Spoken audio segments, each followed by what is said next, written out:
Hello.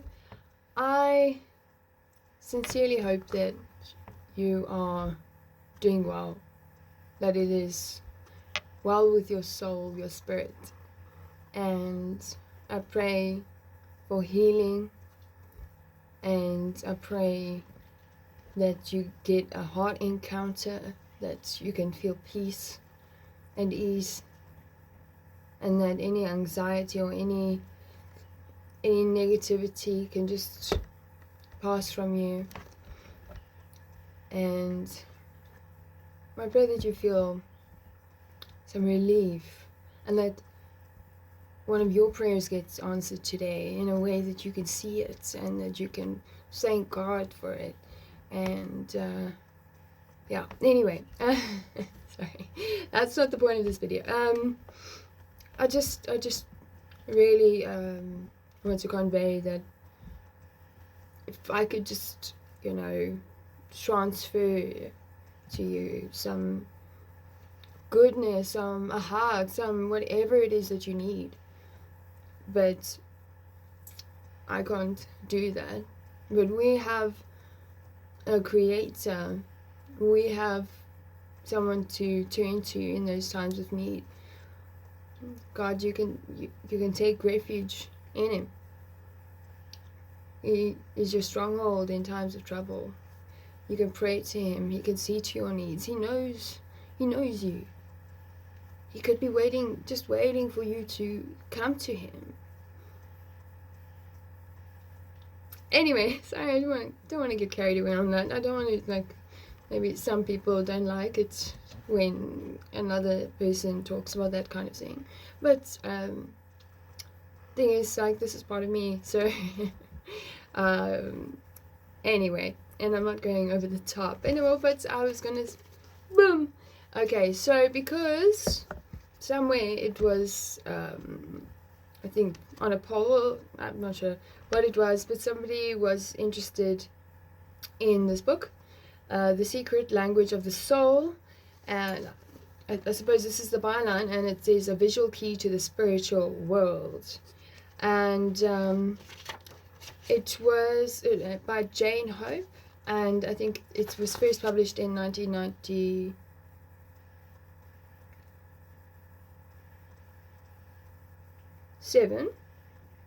In Britain, and then came to America in 2003.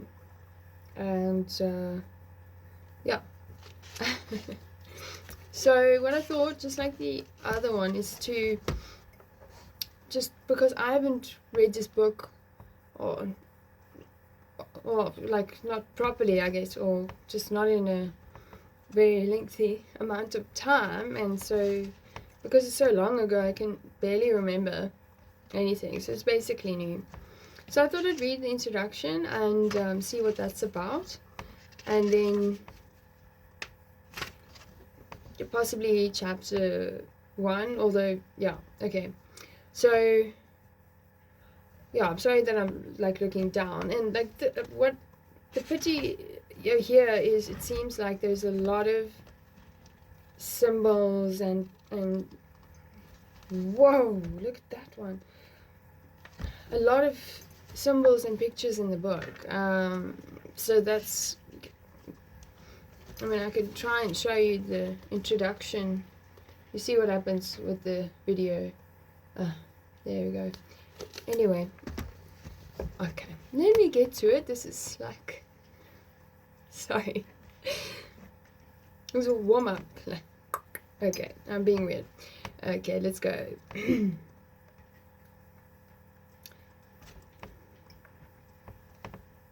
Cheers.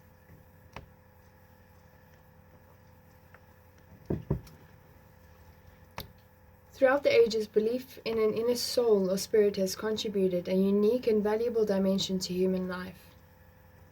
The soul is invisible, a vital essence that breathes existence into humanity and the natural world. Our awareness of the spiritual is intuitive, achieved through a deep instinct that speaks to us of interconnectedness of all living things. It is a soul that informs the compassion we feel for others and that suffuses the mundane with a sense of the sacred. It is a soul that translates incident into experience, knowledge into wisdom. The subject of this book is the language of the soul or spirit, which has usually been expressed in enigmatic form. It could not have been otherwise, for profound truths accessible through imagination, religion, and myth cannot be laid bare by the analytic power of intellect. Allegory reveals more than analysis, imagery more than literal description. In ancient and tribal cultures, the soul's special teaching were passed down by word of mouth from one generation to the next. The traditional literature often has many levels of meaning, reflected by complex accretions of commentary. In Europe, alchemy is usually defined as the transmutation of base metals into gold, but at a deeper level, and for the initiate, it describes the journey of the soul, the transmutation of the raw material of the psyche into the shining and incorruptible gold of the spiritual fulfillment.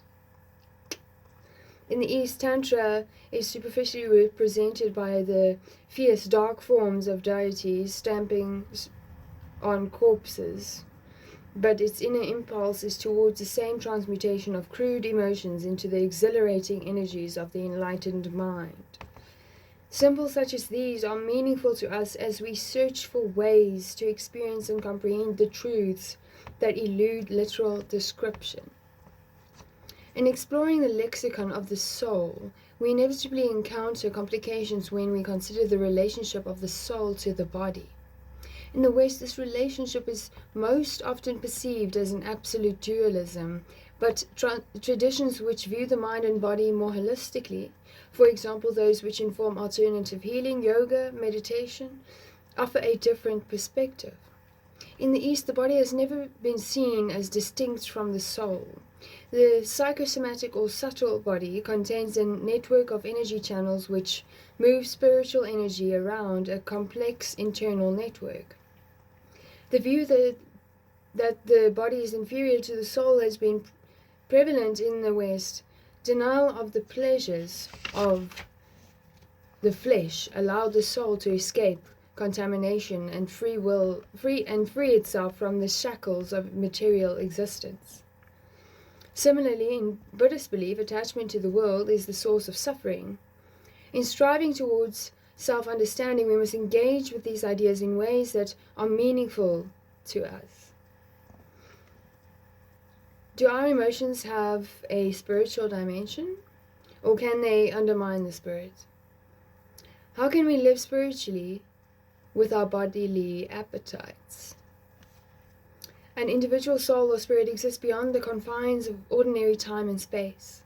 Far from being personal, the soul may participate in the soul of the world itself, the anima mundi. Every natural presence in the world is perceived to have consciousness. When we recognize that the world's is ensouled. Oh, that's interesting. Our relationship with our environment is transformed into respect and appreciation for a shared life. Conversely, when the world is seen as separate from the individual self, feelings of disillusion set in. A spiritual listlessness, known to tribal peoples as a loss of soul, and familiar in technological societies as ennui. Yet through the various manifestations of faith, vision, symbol, ritual, discipline, we may still grasp the archetypical reality that underlies all experience. Through prayer and meditation, we can see the wholeness of being and accept interdependence of pain and pleasure as the very essence of the human condition. Oh, that was the intro. Cool. So there were some pictures that I didn't show you because they're so small and yeah. One day I will become clever enough, or savvy, maybe it's a better word, to do all the things on the computer and show you. Bam! There's the picture. But I like a little bit of the old school vibes. It's fine with me. So, chapter 1. I don't know how long it is. Wow, that's amazing. This is making me... Whoa, that's amazing. This is making me think of Jonathan Peugeot. Look, I'm pretty sure... Oh, okay. Sorry, that's maybe a bit unfair. Okay. Soul and cosmos. Humankind's relationship with the Earth and the wider universe is one of its most important preoccupations. For thousands of years, belief systems have influenced people's perception of the world around them and informed their awareness and demarcation of time. The oldest religions worship the Earth as an all-powerful goddess, the provider of food and shelter who gave birth to all living things and reabsorbed them again after death. Many Asian communities developed sacred seasonal rituals in response to the astronomical movements that they saw in the heavens. Our diverse modern faiths seek to challenge the limitations of a materialistic secular perspective. They emphasize the soul's place within an orchestrated cosmos, in which spiritual health is essential to personal and universal harmony.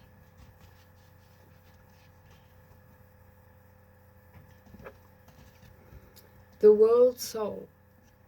I've never heard of something like that in my life. The world soul. I wonder if that's collective. Let me read and see what's happening. Many of us today feel disconnected from the natural world. We are no longer dependent on the pattern of the climate and the seasons and have largely abandoned the rituals that once expressed our intimate relationship with the earth. Yet, from the earliest of times, people have sensed a vital spiritual force linking the whole of the material universe. They believed that the earth was a living creature, animated by a soul, similar to that of a human being.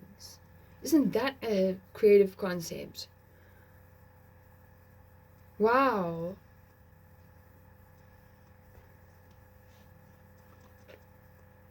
I haven't thought about that actually ever. Oh, I can't. I'm gonna let my mind wander and ponder, wonder, and yonder. In respecting the sacredness of our earth, we acknowledge its connection with the harmony of the individual soul. This perceived correspondence between the human and the natural worlds was once underlined by the elements. Spirituality was manifested through veneration for the earth. Many cultures continue to perceive the sacred in everything around them. All natural phenomena, from stones to mountains, trees and rivers, are thought to possess a soul, and as are all animals. Through traditional rituals, some societies still attempt to influence the soul of earth by prayer, sacrifice and offerings, or by the working of the sympathetic magic. The ancient Greeks' fascination with the world soul was to have a profound influence on Western thought. In the Timaeus, Plato used a complex cosmological myth to explain the existence of the world soul. The Maker God created the universe in the form of a rotating sphere. This sphere, made of soul matter, was produced by the harmonious fusion of earth, water, fire, and air. After the creation of the universe, the remnants of soul stuff were formed into human souls. Translated into Latin, the concept of anima mundi re-emerged centuries later to inspire Neoplatonist philosophers, alchemists, and astrologers. Human beings' spiritual purpose was thought to lie in rediscovering the universe of ideas in which the individual soul originated. In the 20th century, the psychologist Carl Jung revealed the role that he believed connections between the soul and the cosmos still played in the unconscious. He interpreted the spiritual growth as a process that allowed the creative principle animating the universe to become conscious of itself through the human mind, usually through symbols in dreams. Scientific materialism may perceive the world as an inanimate lump of matter, yet correspondences between the human soul and the natural world still inform our deeper consciousness through dreams, myths, and the symbols of religions that bring us spiritual focus. The next one is the Great Mother. This is quite interesting, I must say. It's still part of, I'm still in the chapter. This is the long video, hectic, wow. The Great Mother. When we are children, we rely upon our mother for nourishment and protection. Religions have often venerated the mother-child bond, and our distant ancestors sensed themselves to be children of the material earth, who nourished and sheltered them. The surface of the earth itself was thought to be the body of a great and powerful mother, from whose regenerative womb all plant and animal life emerged, into whose arms it was returned in death. The ancient Greeks believed that the folds and undulations of the earth represented the body of the goddess Gaia. Violation of the environment is still considered a crime in many beliefs, as shown in the description of Native Americans' relationship with the earth, written less than 100 years ago. You ask me to plow the ground? Shall I take a knife and tear my mother's bosom? Then when I die, she will not take me to her bosom to rest. That's a quote. At certain sacred locations, the landscape was especially revered, particularly when it evoked the female body. Living temples were created from large areas of the natural terrain, and Neolithic peoples worshipped the earth goddess in great seasonal festivals.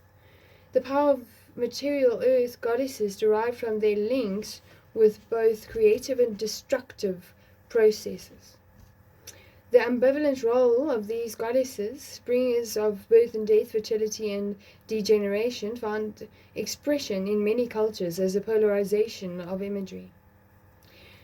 An ancient Indian mother goddess, for example, survives in the Hindu pantheon as the avenging deities Kali and Durga, while her nurturing qualities appear in the gentle Parvati.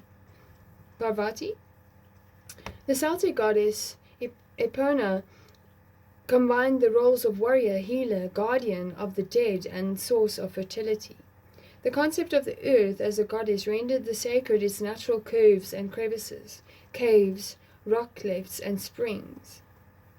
Those were the points at which the body of the goddess opened and through which spiritual connections might be renewed. It's interesting symbolism. Several earth goddesses are linked to the chthonic powers of the underworld, a connection shown by their mastery over snakes and other subterranean creatures. In Attica, initiation rituals into the Eleusinian mysteries of Demeter enacted a symbolic descent and return of the soul to the underworld. Aspects of devotion to an earth goddess still appear in our beliefs today. Many modern environmental concerns display a re-emerging awareness of our profound connection with the earth and of the importance of responsible guardianship for our own spiritual well-being.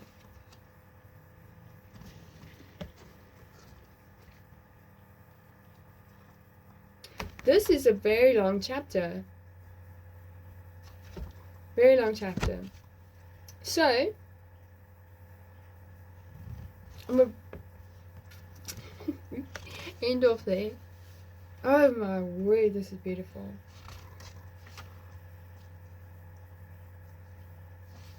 Let me just show you this.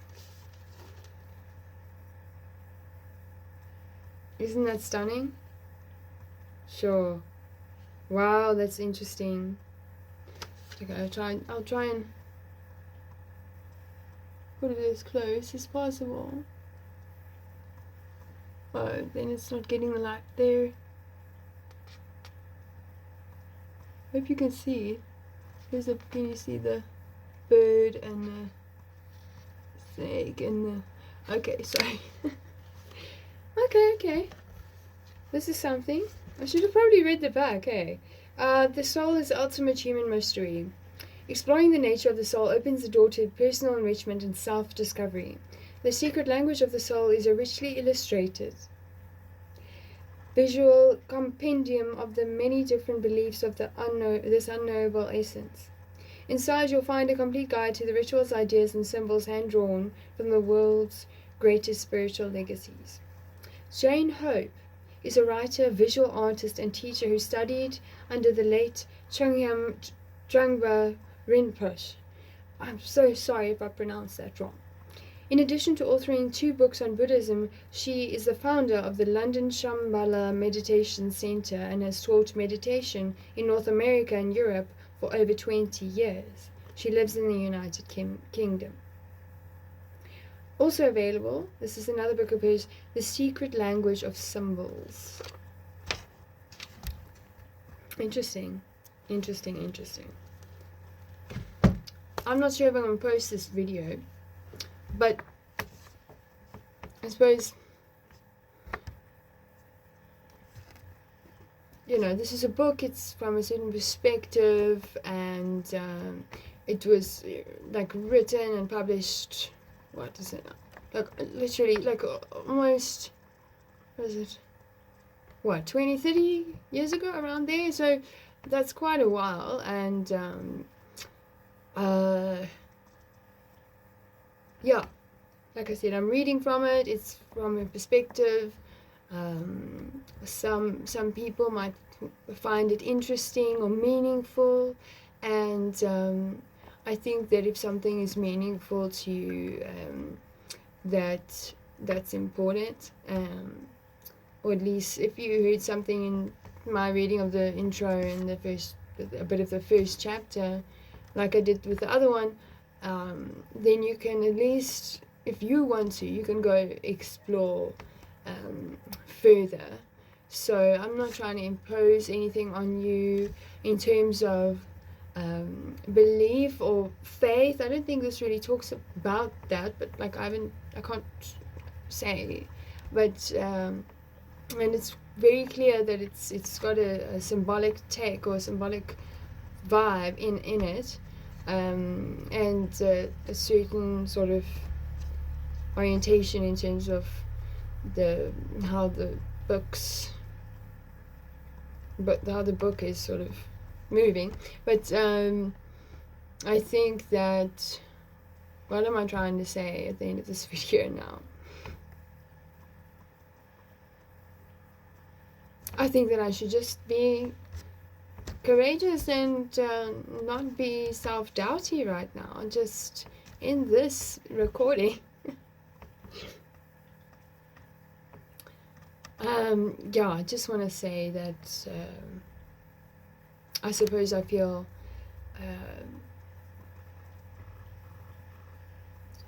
conflicted a little bit, and I suppose I think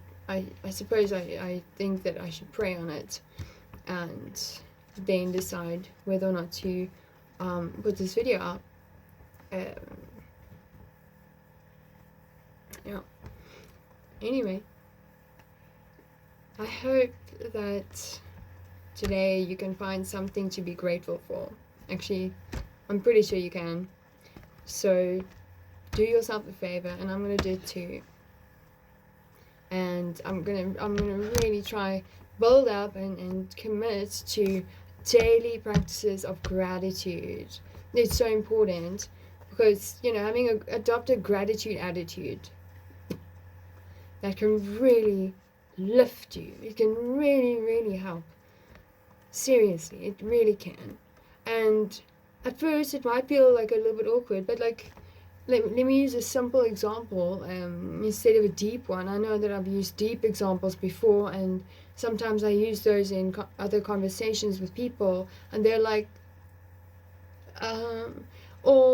this one person I spoke to, she was like, no, it's hard, and she kind of said, I don't know. So, and my example that I gave her was kind of like a little deep, and it was a bit much, and I didn't think at that time, oh, she, you know, she didn't have the same experience as me, in terms of how deep I thought, and where I got to previously. I need to build that up again. It's really profound what that can do for you. But for example, this is a cup of coffee, a little bit colder than it was, but still, it's a cup of coffee, and it still tastes good, and I'm grateful for this.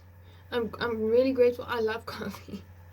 And so it's quite easy to be grateful for the coffee, but intentionally, you know, I'm saying out loud, I'm grateful for this. I'm grateful that that God took care and provided me with things in my life so that I could make a cup of coffee that I like and I love, and it makes me feel that I can even speak about it in a passionate way, and say that I'm grateful for it.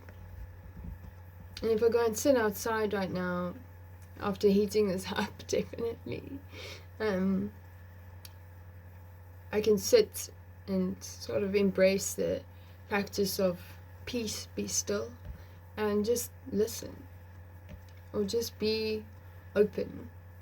And I'll sip my coffee and just try and be grateful. And it doesn't actually require a lot of thought. You can literally just take the position of an observer sometimes, or you can listen, and you know, something sort of makes itself known to you, and then it's less of an aha moment. It is more like, you know, oh, you know, small sensing, a sensitiveness, and a gentle approach, and you know, it's not like bam in your face. I'm grateful for that. No, it's not like that. It's soft. Gratefulness is, you know, it's not like intensity.